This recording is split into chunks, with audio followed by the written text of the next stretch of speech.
Chez Camille et Arnaud, la vie est paisible. Du moins, jusqu'à ce que Ronron, alias Mange-Tout, décide que son régime croquette ne suffit plus à combler son immense appétit. Oui, Ronron, ce brave matou à l'embonpoint légendaire, a trouvé sa vocation, devenir le roi des placards.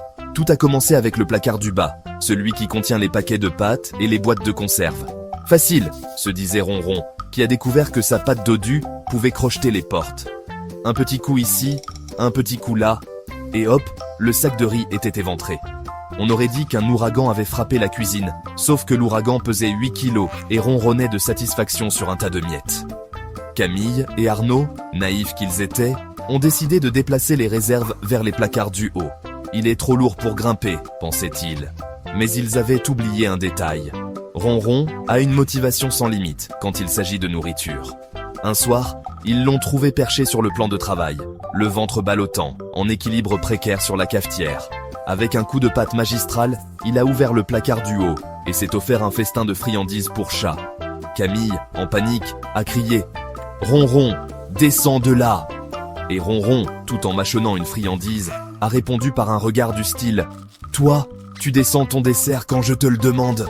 Frustrés, Camille et Arnaud ont pris une grande décision, installer des cadenas sur les placards. Hélas, ils avaient sous-estimé le cerveau diabolique de Ronron. « Si je ne peux pas ouvrir les placards, je vais attaquer le frigo », pensa-t-il. Et un matin, ils l'ont retrouvé, pendu à la poignée du réfrigérateur, utilisant son poids pour l'ouvrir. Il avait réussi à voler un sachet entier de friandises pour chat, qu'il traînait fièrement comme un trophée. À ce stade, la cuisine ressemblait à une forteresse. Cadenas sur les placards, verrous sur le frigo et même une alarme sur le tiroir à couvert. On ne sait jamais. Mais Ronron n'était pas du genre à se laisser abattre.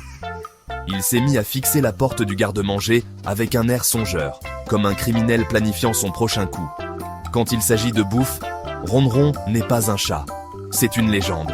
Peu importe son embonpoint, son âge ou les obstacles, il devient l'incarnation de l'agilité et de la détermination. Et Camille et Arnaud, fatigués mais admiratifs, ont conclu une vérité universelle. On peut enfermer la nourriture, mais pas la créativité d'un chat affamé.